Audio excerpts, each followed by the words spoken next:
Bienvenidos nuevamente a este espacio de conversaciones sobre el desarrollo humano.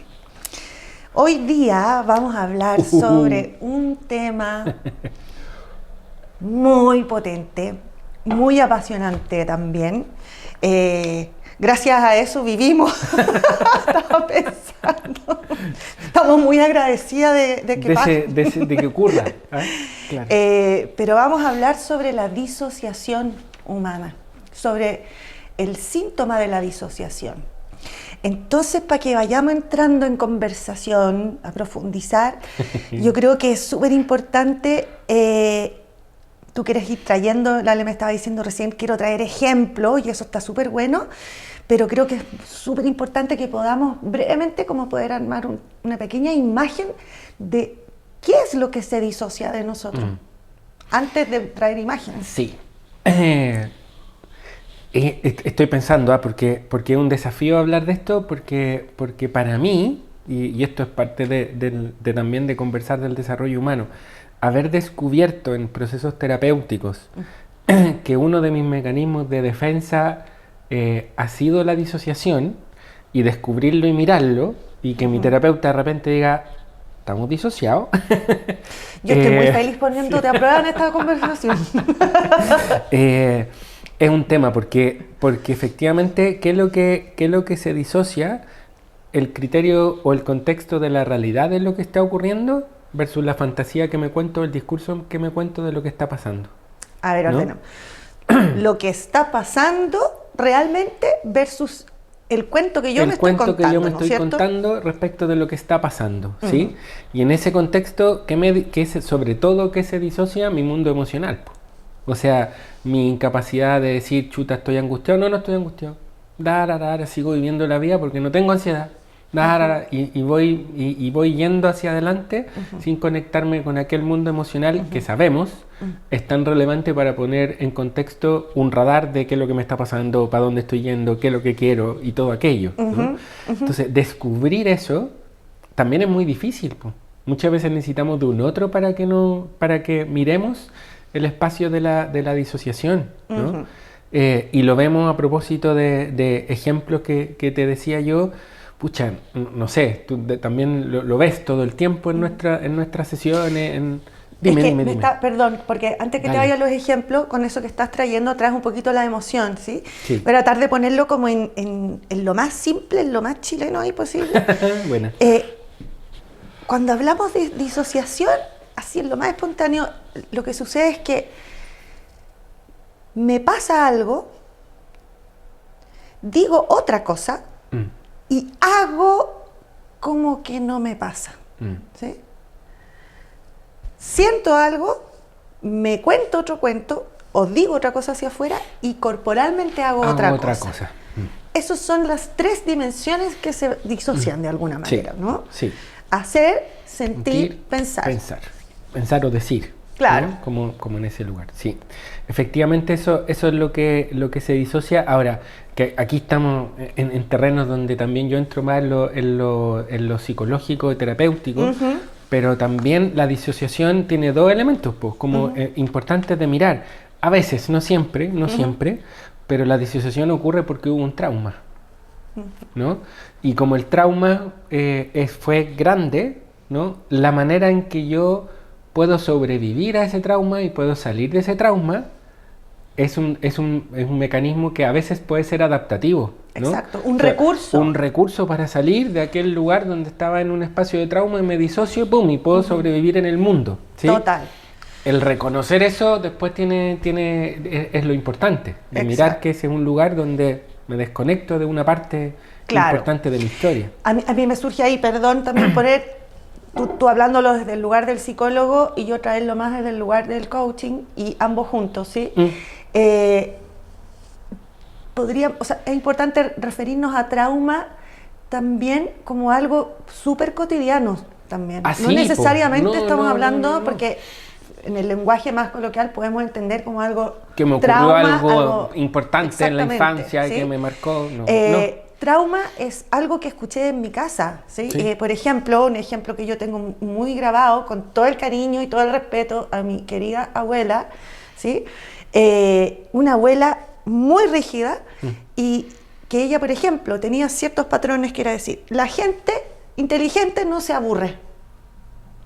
A propósito del aburrimiento. O sea, categórico, fuerte, por lo tanto no me puedo aburrir. Por lo tanto, cuando estoy aburrida y aparece mi abuela, tengo que inventar, tengo que disociar eso y hacer como que. Sí.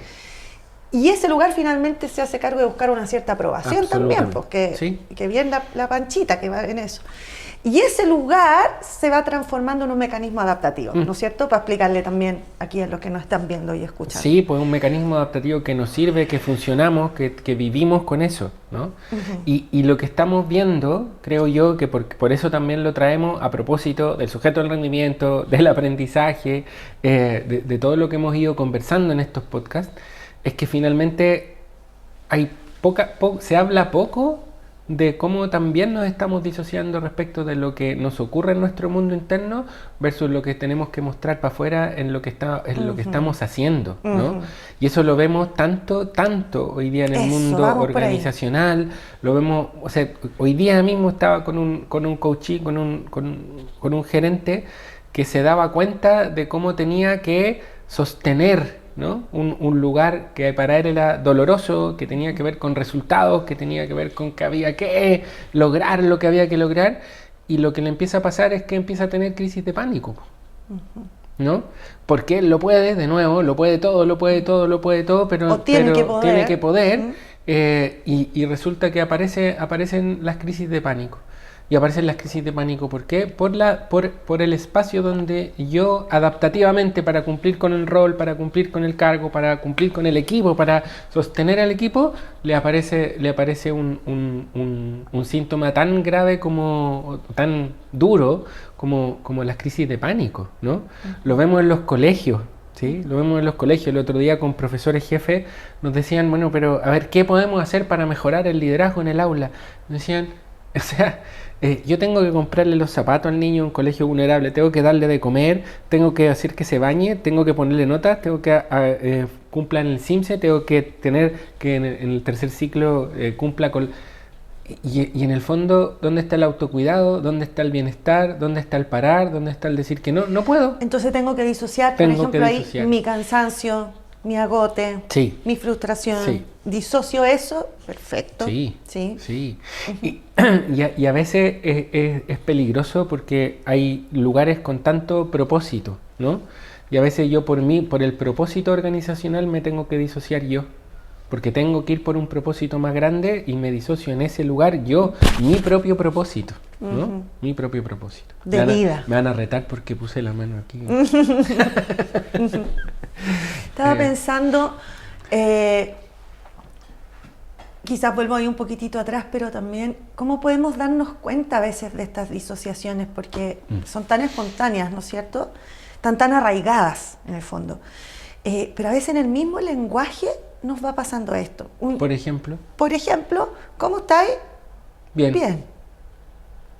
¿Sí? ¿Y cómo estamos realmente? Como el ajo. Muchas veces. Como el ajo, dice, o muy triste, o muy preocupado, o muy enojado, ¿sí?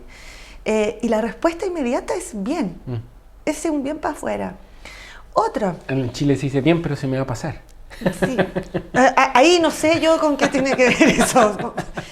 Otra que aparece harto, que la escucho también a veces, es como cuando aparece la pena o la preocupación o hay que hacer algo. Por ejemplo, ¿me das permiso para decirla? Obvio. Tuya. Bueno, ok. No, me da lo mismo. No, me da lo mismo. Y yo ya he aprendido en el tiempo a distinguir, cada vez que viene un me da lo mismo, ¿qué significa realmente eso? ¿Qué estoy diciendo realmente cuando digo eso? Sí. U otra, no, bueno, pero hay que darle para adelante nomás, ¿sí? Total. Y es como, sí, obvio, vamos, pero ¿qué está pasando? ¿No? Pero hay que darle para adelante nomás. ¿Sí? Vamos para adelante. Tómese el vasito de agua con azúcar y que se le pase rápido. Vamos. Total. ¿No? Y me desconecto de ese lugar que me está diciendo tantas cosas, ¿no? Yo estoy pensando en el caso mío, por ejemplo, para traerlo ahí a lo... ¿Cómo yo a veces me distingo? Algo que a mí donde me veo y me cuesta pillarme ahí, pero cuando me pillo... A ver si te he pillado yo. Es como disociar el miedo. Cuando me aparece el miedo me pongo a hacer mucho. En la acción. En la acción, con harta fuerza, con harto movimiento. Y esa fuerza trae otras emociones. ¿Cuáles? La fuerza, pues. La fuerza. Y es como de movimiento, subir, levantar, bajar cosas, mover un sillón, ¿sí? Cambiar toda la casa de vuelta. Detrás de eso hay un cierto miedo que he evitado entrar a contemplar, como estábamos hablando anteriormente. ¿Sí? ¿Qué impacto tiene la disociación? ¿Qué impacto está teniendo hoy día en los grupos humanos? En los grupos humanos, en las personas, en los grupos humanos, es que finalmente hay algo que tiene que ver con la autenticidad, con lo sincero, con lo que está pasando de verdad, ¿no? Por lo tanto, ¿qué es lo que empieza a pasar en el otro cuando yo logro? Porque esto es bien interesante, yo creo que nosotros logramos mirar bien intuitivamente, no sé en qué parte si el cerebro reptil, el límbico, no tengo idea, pero logramos mirar y distinguir al otro disociado. Yo sé mirar, y lo podemos mirar en nosotros, cuando a propósito de lo lingüístico, lo emocional y lo corporal, yo veo a alguien que está disociado. No lo distingo necesariamente, mira, está disociado entre el lenguaje, el cuerpo y la emoción. Pero algo me pasa que digo, está raro aquí. ¿No? Y si está raro aquí, está raro aquí, está raro aquí, está raro acá, y hay un grupo humano donde está raro, y yo también estoy ahí, ¿cómo nos vinculamos desde ese lugar? ¿Y eso cómo se manifiesta eso? Como incomodidad. Como incomodidad, como me alejo, po. Si finalmente me alejo. Distancia vincular. Porque no sé cómo vincularme contigo si tú me estás diciendo una cosa, pero parece que estoy sintiendo que estás en otra cosa. Y entonces yo lo que hago, ahí sí aparece el reptil, me cuido, me defiendo, me adapto a ese entorno, ¿no? Me desconecto del mundo emocional del otro. No estoy en la... Pero ¿cómo estáis de verdad, po? No aparece mucho esa pregunta, ¿no? Entonces me desconecto del otro, me alejo del otro, me frustro en el vínculo, porque trato de llevarme de una manera contigo porque me dices que estás de esa manera y yo te trato de esa manera, pero al recibir recibo otra cosa, no recibo la misma energía, no entiendo nada, ¿no? Como diría nuestro Gaspi. No entiendo nada, ¿sí? En ese sentido, imagínense también lo que es para niños en el cotidiano vincularse con padres que están disociados, ¿sí? La experiencia de estar en el cotidiano habitando la incertidumbre de no entiendo nada. Me está diciendo una cosa, pero siento otra cosa. Veo en sus ojitos de mi padre, de mi madre, otra cosa. ¿Sí? ¿Y cuál es el desafío ahí? Que está lindo pensarlo, porque yo lo pienso en nuestras personas que nos están escuchando, porque dice, bueno, pero si yo estoy frustrado, estoy estresado, estoy angustiado, ¿qué? ¿Tengo que mostrarle la angustia a nuestros hijos para no estar disociado? Como esa es una gran pregunta, ¿no? Como ¿qué hacemos? ¿No? Exactamente. Y es una pregunta que también lo vemos por ejemplo, en el paradigma del liderazgo. Todavía lo vemos, ¿no? No puedo mostrar preocupación. No puedo mostrarme vulnerable, no puedo mostrar que estoy preocupado, no puedo mostrar que tengo susto, no puedo mostrar eso a mi equipo. Pero el equipo lo ve, el equipo lo nota, lo percibe, lo siente, ¿no? Lo mismo un gobierno, ¿sí? No vamos a declarar nada, todo lo político, ¿sí? No declaramos realmente lo que está pasando y todos vemos lo que está pasando. ¿Sí? Y el costo que tiene eso, ¿no? Exacto. Entonces, frente a la pregunta ¿qué hacemos? Porque también es una pregunta difícil, yo creo que no es una pregunta tan fácil de responder, ¿no? Y yo diría, no es necesariamente que nosotros podamos mostrarnos absolutamente angustiados frente a nuestros hijos porque nos dijeron que teníamos que estar en la coherencia de la angustia, pero sí nos podemos mostrar vulnerables, sí podemos decir estoy en algo, estoy preocupado, ¿no? Pero está todo bien, pero va a estar bien, no sé, como que creo que ese es un gran desafío hoy día también del rol de padre, el rol de pareja, en el rol de hijo. Totalmente. De cualquier persona que interactúa con otro y sobre todo que está a cargo de otro, ¿no es cierto? A mí me surge que hay otro elemento súper fundamental. Antes de eso, que tiene que ver con cómo aprendo a distinguir en qué estoy. Eso. ¿en qué miércoles estoy? ¿Qué me está pasando? Es el primer, ¿cómo se llama esto que me ocurre? ¿Cómo le pongo nombre a lo que me está pasando? Yo te diría que hay algo bien importante que nos trae la mirada del coaching, ¿no? Como cuando, cuando habla de las 3 dimensiones del ser humano, ¿no? Y yo creo que eso es importante volver a traerlo para ponerlo más metodológicamente, como decir, bueno, ¿cuándo estamos, vamos a ponerlo así en el otro lugar, cuándo estamos sanitos? ¿Cuándo nos sentimos integrados? ¿Cuándo nos sentimos coherentes? ¿No? Cuando hay una, valga la redundancia, coherencia entre lo que vamos a llamar lo lingüístico, lo emocional y lo corporal. Y cuando eso está en esas 3 dimensiones como en intersección, cuando no está separado la emoción del lenguaje, cuando no está separado el lenguaje del cuerpo, ni el cuerpo con la emoción, ni los 3 elementos juntos, cuando yo soy coherente entre, voy a ponerlo en simple, lo que digo, lo que siento, lo que digo es el lenguaje, lo que siento es la emoción, y lo que hago es lo corporal, algo nos pasa, que ayer hacías tú una pregunta muy bonita a la sala, ¿sí? ¿Qué pregunté? Dijiste algo así como, o yo es lo que yo entendí, pero lo que dijiste es como, ¿qué ha pasado en el entorno para yo poder sentirme en coherencia, ¿no? Entre lo que digo, lo que siento y lo que hago, ¿no? Si estoy logrando conquistar, habitar esta sensación de estar integrado, a la vez que está pasando en el entorno. Sí.